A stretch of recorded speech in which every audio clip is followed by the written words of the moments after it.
Hi to all, welcome back to our channel. ఈరోజైతే మరొక మంచి వ్లాగ్తో అయితే మేము ముందుకు వచ్చేసాను.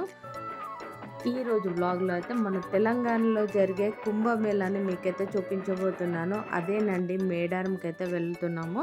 సో మేడారంకి వెళ్ళే మార్గంలో అయితే గట్టమ్మ తల్లిని అయితే ఫస్ట్ దర్శించుకోవాలి కదా. గట్టమ్మ తల్లిని దర్శించుకుంటే ఒక ఘట్టం కంప్లీట్ అయినట్టంట. సో ఫస్ట్ అయితే ఇక్కడికి వెళ్ళి ఎవరైనా సరే మేడారం వెళ్ళే వాళ్ళు ఇక్కడ ఆగి అమ్మవారిని మొక్కి కొబ్బరికాయ కొట్టి బయలుదేరుతారనమాట.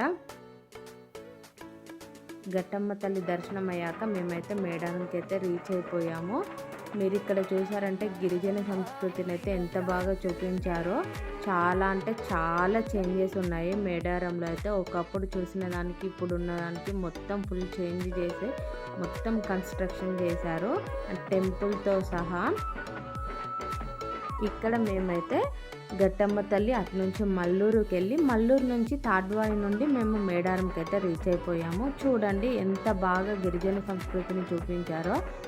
నాకైతే చాలా బాగా నచ్చింది.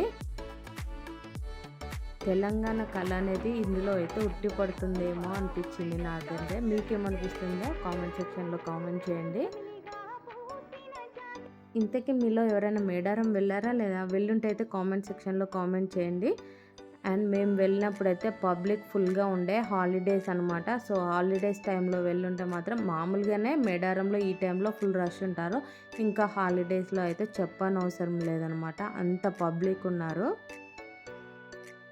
ఇక్కడైతే ఒక్కొక్క అద్భుతం లాగా చూపించారు. నాకు చాలా బాగా నచ్చింది. ఇంక ఇదే కాదు, ఇంకా చాలా ఉన్నాయి. బట్ మేమైతే 1-2 మాత్రమే వీడియోస్ తీసుకోగలిగాము మాకున్న టైంలో.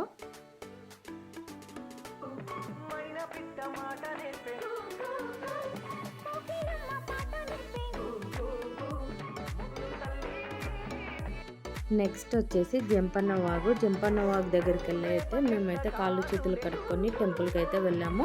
నార్మల్గా భక్తులు పుట్టెంటుకలు తీసేవాళ్ళు స్నానాలు చేస్తూ ఉంటారు కదా జంపన్న వాగు దగ్గర. వీళ్ళకి అలాంటి వాళ్ళకి ఫెసిలిటీస్ కూడా ఉన్నాయి. అండ్ హాట్ వాటర్ ఫెసిలిటీ కూడా పక్కన మనకు వెయిట్ చేసి ఇస్తున్నారు. బకెట్ వాటర్ 50 రూపీస్ అలా ఉన్నాయి. చిన్నపిల్లలు ఉన్న వాళ్ళు ఏం ఇబ్బంది పడకుండా అయితే మంచిగా హాట్ వాటర్ ఫెసిలిటీ కూడా ఉంది.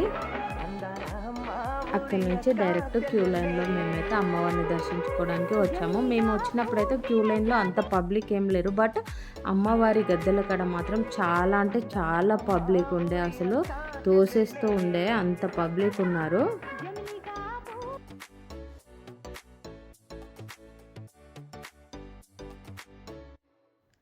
మేమైతే అమ్మవారికి బెల్లము కొబ్బరికాయ మొక్కలు అయితే చెల్లించుకున్నాము.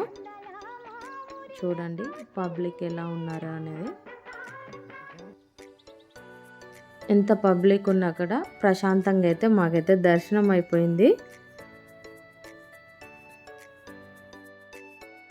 మాతో పాటు మా ఆడపడుచు మా అమ్మ కూడా వచ్చారు. మా ఆడపడుచు అయితే అమ్మవార్లకి బియ్యం సమర్పించింది అనమాట. చీర సారె అంటారు కదా అలా. సో అవి కూడా అన్ని మొక్కులు చెల్లించేసుకొని ప్రశాంతంగా అమ్మవార్లను దర్శించుకొని బయటకు వచ్చేసాము.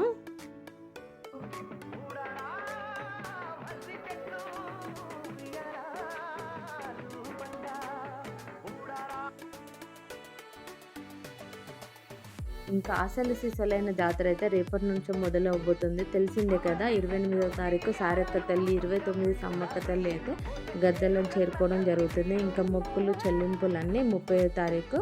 సో ఇంకా ఎవరైనా వెళ్ళని వాళ్ళు ఉంటే మేడారములో కొంచెం కేర్ఫుల్గా ఉండండి. పిల్లలతో వెళ్ళే వాళ్ళైతే కొంచెం మీరు సేఫ్టీ చూసుకొని వెళ్ళండి. మేడారం అంటే ఎంతోమందికి ఇష్టమో కామెంట్ సెక్షన్లో కూడా కామెంట్ చేయండి. అండ్ ఈ వ్లాగ్ నచ్చితే లైక్ చేయండి, షేర్ చేయండి, కామెంట్ చేయండి. Thank you for watching.